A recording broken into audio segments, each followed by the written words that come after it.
And the whole house rattled and shook. When you see the kind of destruction that really happened here in just a blink of an eye, you really need to go for shelter.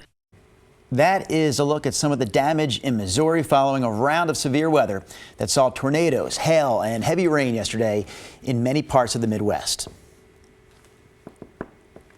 And this storm line is still going on right now. You know, you think of March, April, May as severe weather season, and although we can have these big outbreaks at any time of the year, the one reason that we see the highest numbers of stormy weather is in the spring, because you've got leftover cold weather that still comes down. You got the warming weather that's starting to heat up in the April sunshine, if you will. And where those two air masses clash, you get the severe weather. So we'll start off with the current temperature map. I mean, it's 37 in Des Moines, but it's just shy of 50 degrees in St. Louis. So clearly there's a cold front coming through, and this is still a very active storm situation.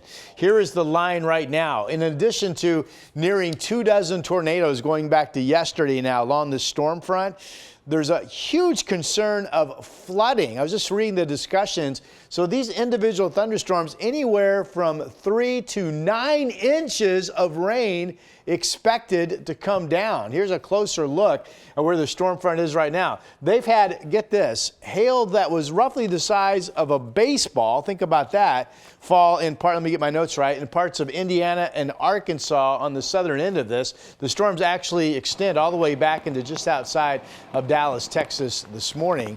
So it's really been something to see. These are storm damage out of Kentucky.